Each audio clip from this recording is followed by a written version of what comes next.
Ever since I was younger, I was into video games. Somebody like the Fuse so I can bring bad news to all these crews who can't NBA jam with the shoe. What's going on, guys? Welcome back to another beer review. Time for some Hoof beer.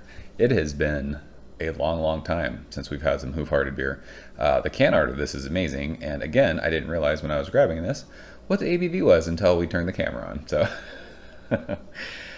we literally just reviewed an 11.5% triple IPA, and this beer is called $120 Nachos, and this is a per the label 12% triple IPA. So this Sunday is going to hell in a handbasket quickly, but you know what? It's gonna be fine. We'll be okay. Hoof is in Ohio. What the fuck? Just kidding. What is happening right now? Brewed and canned by Hoof Brewing, North Haven, Connecticut. I thought Hoof was Ohio. Did they move? Or did they move? Did they open a new location? Did they move? Oh my gosh. They were Ohio, weren't they? Am I tripping? There's no way. They were in Ohio. I stand by that. So apparently they have a spot in Connecticut now, and that's where this beer was brewed. This label art is hilarious. It looks like, is that Liberace? Who is that? reminds me of Dr. Dre. Diamond shining, looking like I robbed Liberace. It's all good. From Diego to the Bay. It looks like Liberace playing piano with a shitload of nachos that have like diamonds on them. This can art's fantastic. So yeah, $120 nachos, 12% beer. This was, ooh, we got some Team Old IPA going on. I love it. I fucking love Team Old IPA. This was canned on April 30th. So today's July 18th. So quick math after reviewing 3 beers, one of them being 11.5%. We are, what did we say? April 29th? Yeah.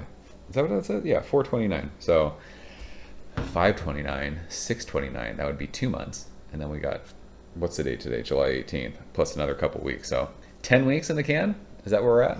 Love it. Let's fucking do it. Beer comes courtesy of my man Chris. I appreciate you, bro. Again with this one, triple IPA. It is ice cold out of the fridge. And this looks like a Hoof beer. We talked about Hoof like that was the first of all. What is happening? Look at that. Look at that head. Are you fucking serious? Did I pour it that aggressive?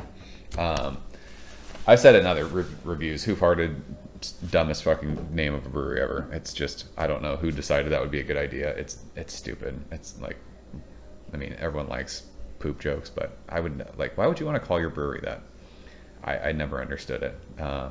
They've made some great beers that I reviewed. Conky Dong was one of my favorite beers. What was the triple IPA? Dragon Saddle, I think. Really enjoyed that beer. I've had some other beers from them that I really liked. So I'm even at 2.5 months in the can, I'm guessing this beer will probably be good. Look at the head on that thing. That's 3 fingers of head on a 12% beer. How does that happen? And it's just marshmallowy. You could scoop that thing out. It is haze for days. This actually looks better than like typical Hoof beers. Like they were the originator of the hop cum beer. Some of their beers used to look awful in the glass. It just looked butternut squashy, just disgusting. This beer actually looks nice. It's glowing. So I don't think this gives us any information. It doesn't say any hops or anything, does it? No. It says 1 pint, 12%. Back-to-back triple IPA reviews. Great idea, Joe. Outstanding. Work is going to be fantastic tomorrow. Let's shove our nose in it. So this actually, it's funny because it's hazy AF, obviously, as you can see, but this smells like West Coast to me. I mean, there's still plenty of hops there, but it has like this cool, like dank, green, earthy kind of vegetal thing. This doesn't smell sweet at all. Like it doesn't smell malty and it doesn't smell boozy, which is nuts.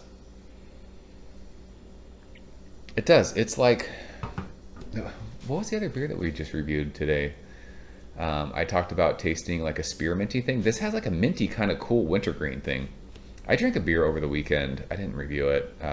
It was a Moxa and Sierra Nevada collaboration. It was a West Coast IPA and it smelled and tasted like Christmas. It was fucking awesome. This beer kind of smells like that. It's like that spearminty, wintergreen, sprucey kind of a thing. But yeah, 12%, you do not smell booze. It's insane. Let's see how this held up. Let's go and taste it. Chris, cheers. Thanks, bro.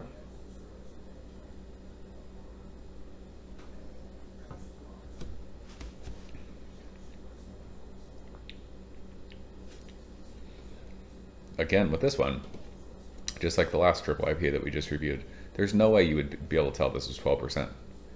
That's insane. This is not boozy at all. This is very candied though, which is funny because it didn't smell like that. It smelled super West Coast old school. And maybe that's just time in the can, like the nose maybe has changed. Very candied. Think of like putting, citrus peel in sugar. Think of stone fruit and sugar. Think of like just tropical fruits. Pineapple, papaya, like think of that, but just sugared, candied. It's 12%. It's pretty sweet, but it's not cloyingly sweet. And I'm sure, the alcohol is playing a role in that, but the mouthfeel of this beer is awesome. This is a creamy beer. And it's not warm going down at all, which is crazy. Relax. Don't be nasty.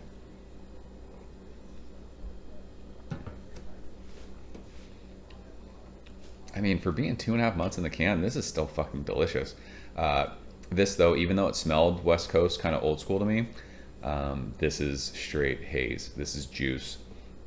Again, with this one, just super candied, tropical, just generic tropical citrus that you get out of most hazy beers these days.